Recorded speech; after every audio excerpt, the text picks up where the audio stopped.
안녕하십니까. Good afternoon. I am so honored to be with you today to share my research findings on Arirang people. This is a study of Korean transnationals who settled in the Russian Far East and Manchuria in the late 19th century and who fought in the Russo-Japanese War of 1904 on the Japanese and the Russian sides. So much has been written about Koreans in the Japanese army during the Pacific War as the people of colony, but not so much about their role in Russo-Japanese War until now. This study shows Korea, called Joseon back then, after its tributary relationship with China ended by the Sino-Japanese War in 1895. And exactly 10 years later, when another foreign war of Russo-Japanese War swept through the peninsula to end again in Japan's victory and cause the collapse of Joseon's Yi Dynasty in 1905.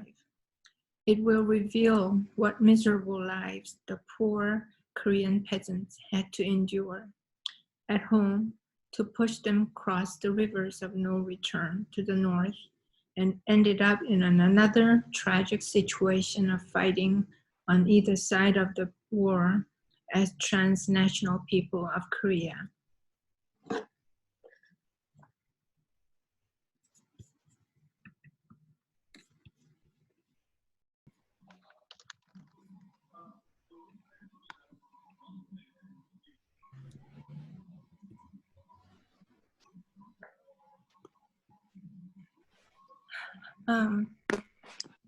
Again, this experience of researching and writing about the history of Korea, where I was born and raised, made me realize how little I knew about my homeland's history, even as a history major at Yonsei University. It brought me many tears to read and write about the misery of my people as they endured it. I am happy to share with you today what I have discovered, why and how overseas migration of the poor Koreans occurred more than 160 years ago, and how Korea fell into Japan's imperial control, and why we should prevent such a tragedy from occurring again in this global world of power struggle. I have heard people say that they don't like to study or read history because they cannot remember all the different dates. However, the beauty of history, I believe, is not in memorizing the dates and years of certain incidents, but understanding how they connect to each other in a cause and effect process. I would like to pose some questions now and hope you will find the answers while you're listening to my talk. I might give you a quick test at the end if we have time, although I cannot give out any prizes over Zoom. When, where, and how the Sino-Japanese War and the Russo-Japanese War were fought. When and why the people of Joseon migrated to Russian Far East and to Manchuria. When did Joseon fall into colonial hands of Japan? Was it in 1910 or earlier? When and why was the Independence Gate to Dongrimmun in Seoul erected? I hope we can come back to these questions later. What gave me the first thread of this research came when I was undergoing a chemotherapy of the breast cancer which visited me at Christmas time in 2015. I dropped all the courses I had registered for the next spring semester and chose to write a paper to get independent credits. Since my professor was the chief curator of the Huntington Library, I looked for a subject for my paper in that collection. And I found out Jack London, the famous author of Call of the Wild, Klondike, and many other famous novels, had been to Korea in 1904 to report on the Russo-Japanese War for the San Francisco Examiner, Hearst newspaper. As one of the first white persons to travel in Korea, remote countryside of Korea, drawing much attention and curiosity of the locals who admired his white skin, London gave description of Korean locals. A stalwart race are the Koreans, well-muscled and towering above their masters, the dwarfs who conquer them. But the Korean is spiritless. But London had no idea how oppressed the peasants in Joseon were, with no chance of upward mobility to become so spiritless.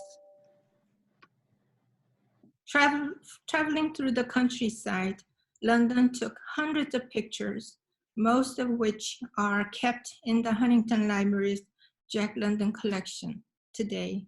Do you remember these sceneries from your childhood back home? Mm-hmm. A panoramic view of Seoul, which was called Gyeongsang up at the top. And a little girl with her sibling on her back, little kids whom London called beggars, roaming the streets. A man sitting in front of a traditional window or door of a Korean house. And the last picture is Japanese soldiers entering the gates of Pyongyang.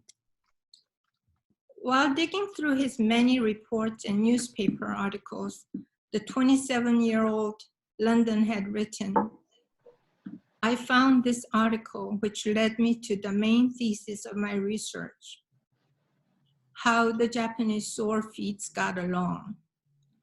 Here, he reported how many Japanese soldiers had foot sore problems and that the Japanese military doctors were yelling at them that they were having sore feet problems because they were suffering, they were not used to wearing anything but straw-woven soft shoes in their lifetime. Well, Japanese did not wear straw-woven shoes, but kera, perhaps lined with straw mats. But Korean peasants wore gypsum all the time. So I started digging, and I found several more reports indicating the presence of Koreans within the Japanese army, like this one. And this one. Here, Jack London is showing his papers to Japanese officers whom he thought, but do they look like Japanese or Koreans to you?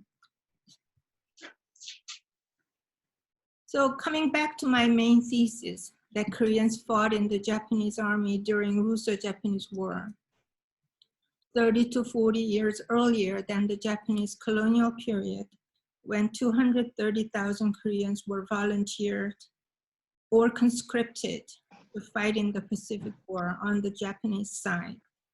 Why and how and who were these people? My thesis was proven by in-depth research in primary sources in Korean, Chinese, Japanese, Russian, and English languages in various national archives today, that Koreans who had migrated to Russia and Manchuria in the late 19th and 20th centuries participated in the war as spies and soldiers on either side of the war. What started out as a study on the Russo-Japanese War concluded as a study on the history of transnational migration of the Arirang people of Joseon. This map of Korea shows how Japanese Navy and Army moved up to Manchuria and how London followed along all the way north, renting a small junk boat to avoid Japanese control and crossing the Yellow River on May 1st of 1904. We will return to Russo-Japanese War and this map after reviewing what was going on in Korea before the war broke out and why and how transnational migration happened before then. As you all know, the song and heard, the song of Arirang is better known than the national anthem of Korea to the world. It is a people's song, full of sorrow and love. It was used to pass secret codes between Koreans during the Russo-Japanese War, as well as in the independence movement. Designated as an intangible cultural heritage of humanities by UNESCO in 2012, the song is sung in 60 different versions and a total of 3,600 renditions. The song describes the agony of leaving or sending the loved ones over the 12 hills of Arirang, as Dante wrote in his Divine Comedy, Shingo, 12 heavens and 12 hills, abandon all hope, ye who enter here. Therefore, I have used each verse of Arirang as the header for each chapter of my research.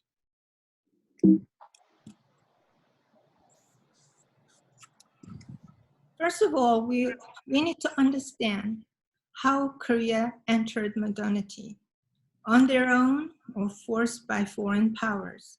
At the end of Yi Dynasty, in the reign of Emperor Gojong, Korea was torn by power struggle between the king, the queen, and his father amongst the fierce factionalism within the court. 20 kings, approximately, of Joseon had to deal with powerful father-in-laws and their factions, the Kims, the Lees, the Chos, among others. To avoid the same problem, Daewon-gun picked a daughter from an obscure Yangban family of Min as his son's wife. But she and her Min family turned out to be quite a powerhouse to reckon with later. Following the fire that supposedly destroyed General Sherman, an American naval ship, the US sent American Asiatic expedition fleet of 5 ships to Joseon and massacred 350 Koreans on Ganghwa Island. This incident was called Shinmi-Yangyo of 1871, but failed to open Joseon until 1876, when Japan pushed to sign Ganghwa Treaty, by which Joseon opened its trade for the first time, but exclusively to Japan. At the risings of Donghak rebellion by peasant farmers, Daewon-gun and Queen Min asked for China and Japan for help, causing the Sino-Japanese War to ensue within a few days in 1894. When Japan won the war, it claimed the removal of Big Brother as a gift of independence to Korea, and then coerced Gojong to take on modernization reforms called Gwangmu Gehyuk in 1894 to 1895. In Daemulpo by 1904, it is known that almost 5,973 foreign dealerships had been stationed. Korea signed its first international agreement of amity and commerce with the US in 1882, followed by other superpowers. International power struggle ensued over the rights of rice, gold, and silver mines, lumber, ginseng, and railways. Historian H.J. Wegum wrote in 1904 that Korea was indeed the happy hunting ground of the concessionists. Missionary Dr. Allen, who was the first missionary to arrive in Joseon, who gained a huge influence over Gojong, and Queen Min, served as a liaison to bring in American businesses into Korea. The largest and most profitable gold mine in Unsan, like the one you see in this picture, Unsan, was owned by an American company from 1985 all the way to 1950s at Allen's coordination. The profits from Unsan mines were paid to this company through the 1950s, as records show. As you can see in this journal article, in a paper edited by Dr. Hulbert in 1902, over 4 million US dollars came into Gojong's treasury from the sale of ginseng, rice, and other things, 750,000 of which went into Emperor's private purse. US Department of Commerce and Labor reported that it showed a dramatic increase in the imports of $800,000 in 1884, which grew to $7 million in 1902, and exports of 475,000 to 4,200,000 in the same years. And these are figures from in current US dollars, back then. But none of this income went into helping Korea's poor.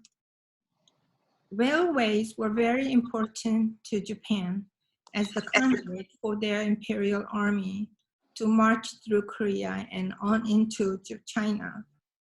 As American historian Jun Uchida wrote in her book titled Brokers of Empire, Japan started pushing their civilians to migrate into Korea and populate Korean cities since 1876. As of 1900, Japanese people occupied more than half of the population of many Korean cities, such as Busan, Gunsan, Cheongjin. And Japan pushed for the construction of major Korean railways, then onto Manchuria. Obviously, their ambition clashed with Russia's plan of building the railway to connect from the east to the west coast as the world's longest railway, which still operates today as a luxury railroad trip from Moscow to Vladivostok. This coming July, my husband and I were going to go on that railway from Vladivostok to Ulaanbaatar and toward the Mongolia. But you know what happened? Yes? 잠깐만 게스트 좀 인바이트 좀 해주시고서 계속 하시면. 네, 잠깐 스탑할게요, 그러면. 게스트만 인바이트 해주세요. 네.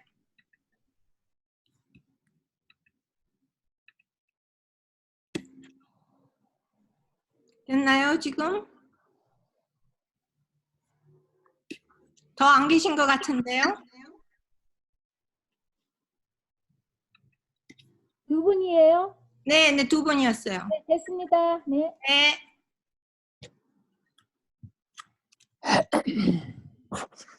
So I'm hoping by next year we could go.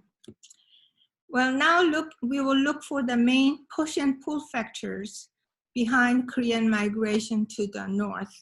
In the history of immigration, you always look at push factors and pull factors. What pushed people out of one country and what elements pulled them into the next country that they migrated to. So during the Yi Dynasty, Joseon adhered to the strict hierarchy of 4 classes: Yangban, Jungin, Sangin, and Chanmin. Yangban society it was.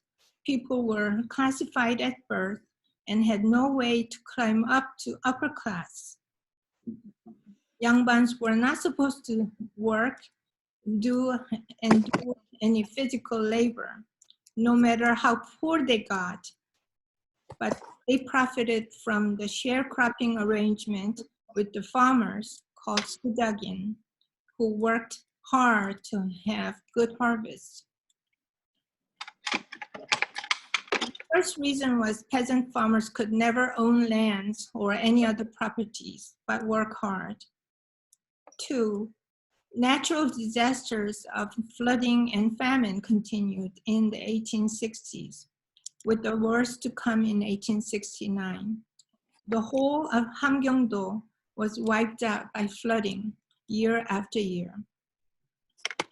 And skeleton levies was a terrible system of taxation by keeping the names of dead men on the tax rosters when a peasant fled to avoid paying taxes. His unpaid taxes could be collected from his family members or even his neighbors. These three factors contributed to pushing the Korea's poor's migration to the north. As Japanese empire became more and more obsessed with its colonial plans at the turn of the 20th century, a steady stream of Korean migration continued. So the first known migration occurred in 1863, with 13 families from Hamgyongdo crossed Tumen River from Hyeryong to Yeonhaeju in Russia. In 1882, border restrictions between China and Korea were lifted. Until then, if you get caught while crossing the border, you were beheaded. In 1899, 5 families of 140 people crossed the Yalu River to Manchuria and purchased Yongmanpyeong land and started Myeongdongcheon.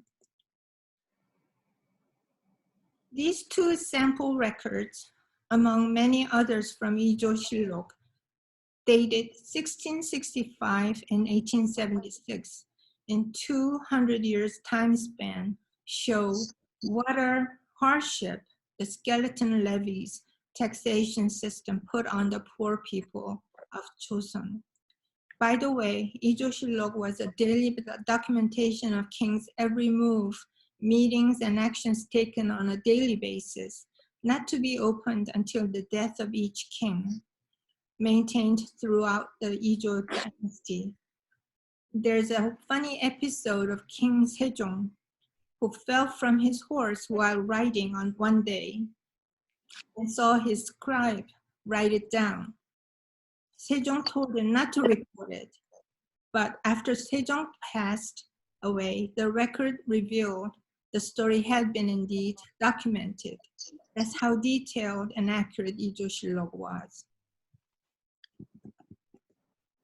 Russian Far East was the largest of the 8 provinces of Russia, as you see in this map, but remained empty and cultivated.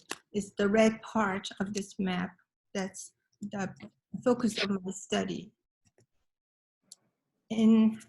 After the 1860 Peking Treaty, which gave Hong Kong to Britain after the Opium War, the pink part of this map, Manchuria, was ceded to Russia. It became Russian property. And that's where the Koreans settled around Vladivostok from 1860. Now we'll look for the pull factors that drew Koreans towards Russia and Manchuria. In contrast to the immigration policy of Russian government to encourage immigrants who can irrigate the vast empty steppes of Siberia to feed Russian army in the East Coast, Chinese government also tried to use immigrants to populate their borderlands to serve as a buffer zone between Russia and China. So they both welcomed Korean migrants for excellent, hardworking rice growers. Since many of the immigrants from Chosun were illegal migrants or in resistant movement hiding from Japanese police, accurate counts of population could not be taken in those areas. But we can see that Korean population increased rapidly in both regions in this table. Over 32,000 Koreans were in Russia and 78,000 in Manchuria by 1904, 200,000 by 1910, 500,000 by 1920. After 1910, when Korea collapsed, trainloads of people from Chosun arrived in Manchuria daily basis.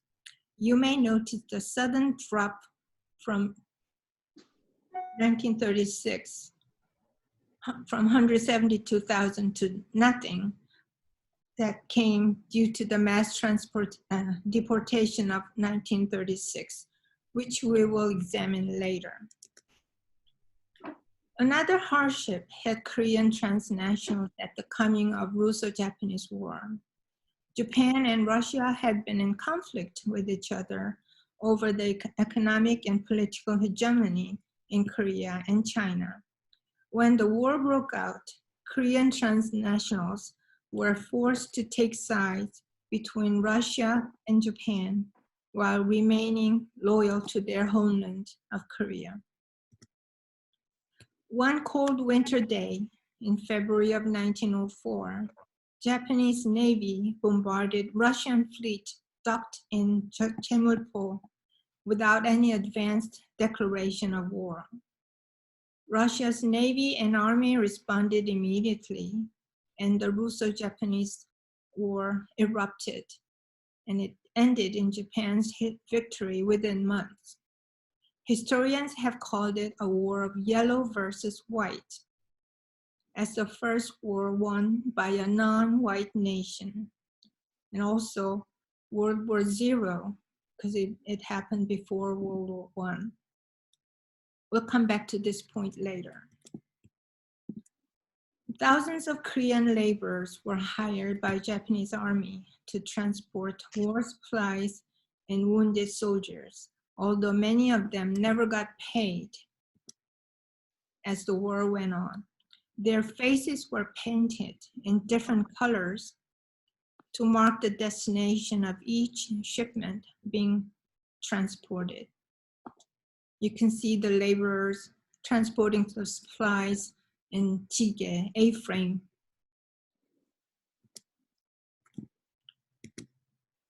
According to reports like this one in the Korean Review, Korean soldiers marched up with the Japanese, helping them in battles as soldiers, spies, decoys, and in scare tactics to make Russians think there were much larger Japanese troops than actually were. Who and why were these Koreans fighting on the Japanese side at that time? Many of them were followers of progressive Pan-Asianists led by Kim Ok-yun. I don't know if you can see these pictures with the videos of your photos occupying the right. 여기 다 보여. Can you see them? Can you see the pictures? Yes. Okay. The picture on top was Kim Ok-yun's head on display in the streets of Tokyo. He was killed in Shanghai, and his body was brought back to Korea and got quartered.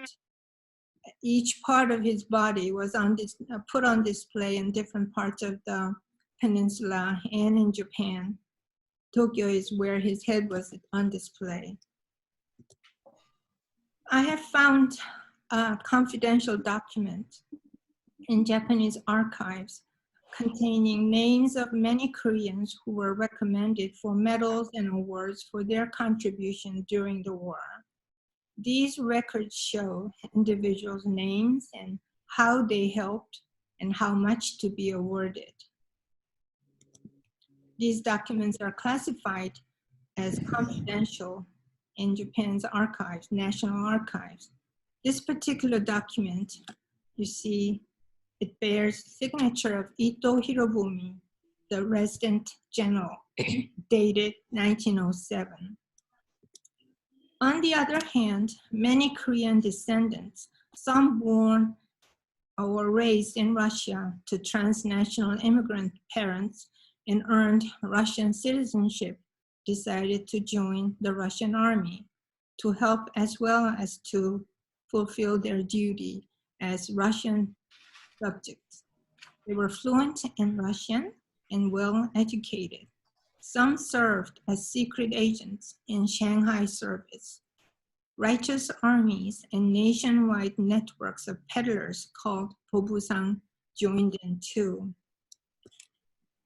The Righteous Army under Commander Yi Pomyun's control and Hong Bom-do fought alongside the Russian army under the command of General Kuropatkin of Russia. The declaration on the right-hand side shows the Pledge of Allegiance by Koreans in 13 regions of the Russian Far East to fight against Japan together, signed by Yi Pomyun. Righteous armies, originally organized and led by Yi Pomyun at Kojong's order to protect Koreans in Manchuria, continued to fight during and after the Russo-Japanese War, long after Joseon was no longer a country.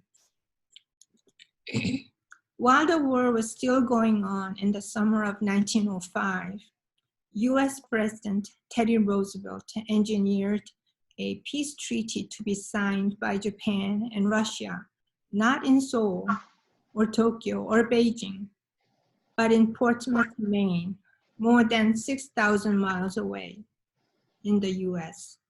When this treaty, which served as quid pro quo of Japan overlooking the US occupation of the Philippines in exchange of Korea and Manchuria to be turned over to Japan. Through this treaty, Joseon was declared a Japanese protectorate in 1905, losing all of its diplomatic relationship with other countries 5 years before it became its colony in 1910. So here's the answer to my initial question. It was in 1905 that Joseon fell into Japan's hands, 5 years earlier than 1910. For his role in this matter, Roosevelt was awarded the Nobel Peace Prize the next year, and his daughter Alice was given a royal welcome when she came to visit Korea in 1906.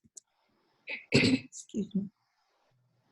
In retrospect, the Russo-Japanese War, the first war won by a yellow nation, Japan, had an incredible impact on the political situation in the Far East Asia. Joseon dynasty collapsed and Korea became a colony of Japan in 1905, as you know. Russian Empire collapsed with Russian Revolution starting in May of 1905. Lenin called the Russo-Japanese War the dress rehearsal to the Russian Revolution of 1905. Qing dynasty ended with Xinhe Revolution in 1911, and Chinese Communist Revolution began in 1921. Now we will examine how Koreans survived after the Russo-Japanese War ended and Japan's victory, and Korea became Japan's colony. Indeed, they had crossed the rivers of no return, Tumen and Yellow River. Those who had not yet acquired Russian or Chinese citizenship by then became stateless and were treated as second-class Japanese, not even second-class citizens, because Japanese never gave Koreans citizenship. Their tough lives in Korean diasporas in Russia and Manchuria continued. But they built the schools with tiles bearing symbols of Taeguk or Christian crosses, flags flying high in the front, and the principal, teachers, and pupils were dressed in Korean style. After 142 people of 5 families crossed the river and formed a Korean town, as I said before, called Myeongdongcheon in Kando in 1899. Together, they purchased 6 million pyeongs land and formed the center of farming, education, independence movement later with military training. They set aside 1% of their capital and properties to be used for educating their children. When Joseon became Japan's colony, they served as the center of independence movement in the next few decades. Old-fashioned Korean school called Seodang was opened in 1901. Can you see all the students kneeling and learning in front of a teacher in traditional Korean hat and durumagi? These are family photos showing the hwanga, wedding, and the funeral in the Korean traditional way. Can you see the similarities between these two photos? The one on the left, taken in Russia in 1876. The other on the right was taken by Jack London in 1904. Don't you think they look very similar? These photos show how the transnational immigrants of Joseon kept to their old lifestyles for years to come. Korean children studied in schools taught by Russian Orthodox ministers. Some of the pupils' faces already look mixed to me. A famous Korean poet's tomb, Yoon Dong-ju, his tomb is in Manchuria, in Yeonbyeon area. And on the right-hand side, you see a female student on a high swing, kune. A Scottish lady named Isabella Bird, bishop, who traveled in Korea and China, found Korean farmers in Vladivostok who looked prosperous and self-confident, unlike those back at home in Korea, whom Jack London found spiritless. Years after leaving Korea, Koreans continued to build typical Korean houses, dressed in Korean outfit, and farmed in the old original Korean style with wet rice farming method.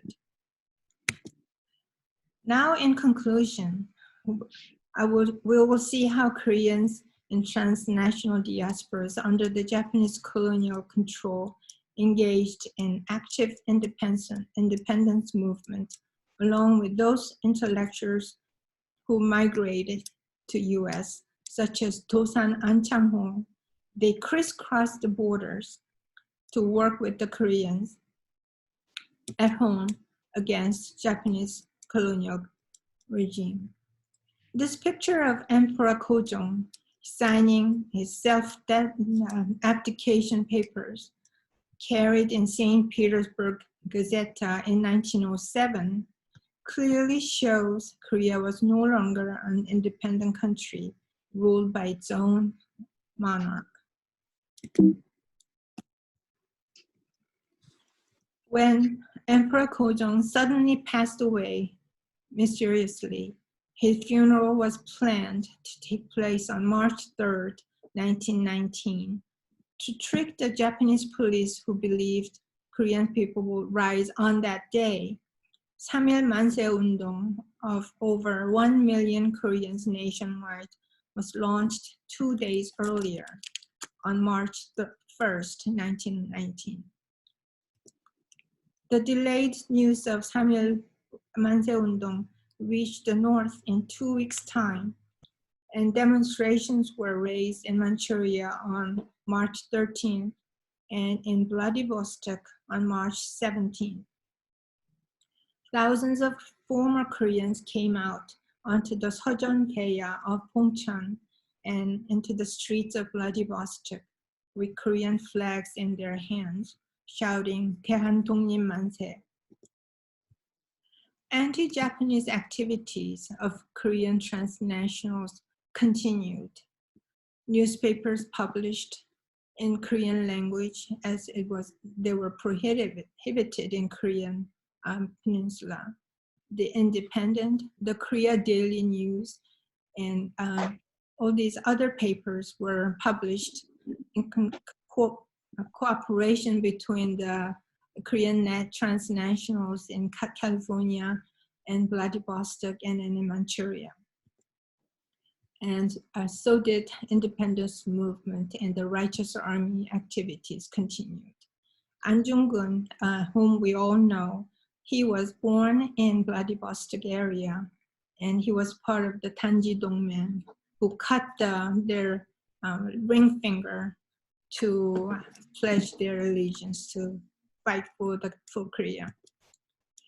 And there were missionaries from the US and Canada who came and who crossed the rivers almost on a daily basis to spread the gospel and to provide medical care. And these are the Korean transnationals who became Christians, the pictures of church activities. If you look at the second photo here, taken at the 1929 fall gatherings of women's games, you will see the ladies sitting in front row are holding their prizes, large pots used to cook family meals in Korea, which shows the Koreans were still living in large groups and ladies had to prepare meals in large quantity even in the diasporas. Korean transnationals in Russia survived the Russian Revolution and the fall of Russian Empire, turned to Bolshevism and communism, only to be subjected to yellow fever and mass deportation of 1937. Those in Manchuria were also suspected of being Japanese spies and agents of imperial occupation, such as Southern Manchuria Railway and Oriental Development Company, 동양 척식회사, only to be sent into Korea during the Korean War as inmingun and suffered during the Cultural Revolution of 1960s. With only 1 week's notice given, 172,597 Koreans in Russia were deported in 1937 in 124 cargo trains, like the one you see, with no cooking or bathroom facilities. It took 45 days to get there. 16.3% died on the way. Those who survived the journey had difficulty adjusting to their new surroundings, having left their life possessions behind, and the hardcore communists who served as Stalin's right-hand leaders were also exiled or executed at this time. With language barriers and hardship in their new lives in Central Asia, some Koreans have been returning to Russia in the year 2000s. They are still celebrating Korean Independence Day of August 15th with girls in Korean fan dance. Most of them are in farming, as you can see in this picture of father and son, 150 years after the initial migration from Joseon to Russia. This picture shows today's Myeongdongcheon, which was formed in 1899, as I mentioned before. Koreans still live there in the surrounding area, enjoying autonomy as a transnational community where the official languages spoken are Korean and Chinese in that order. Today, there are Koreans in diasporas all over the world, in California, New York, Mexico, Uzbekistan, Kazakhstan, and South America. These Koreans fit the definition of transnationals and diasporas in the most classic sense defined by sociologists and historians. 1, dispersion from their homelands by natural disasters or socio-political circumstances. 2, orientation to their homelands, wishing to return and ready to help at a moment's notice.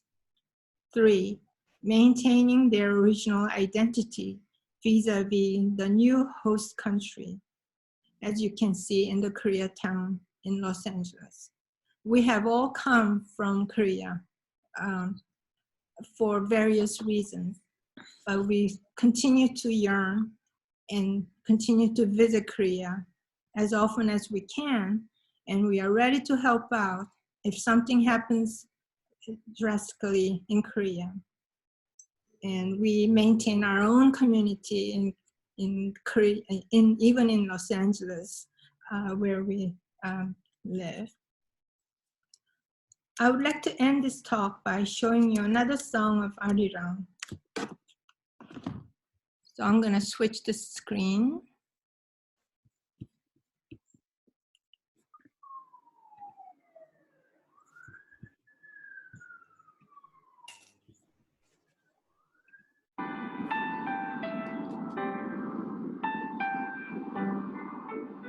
Can you hear? 네. Yes.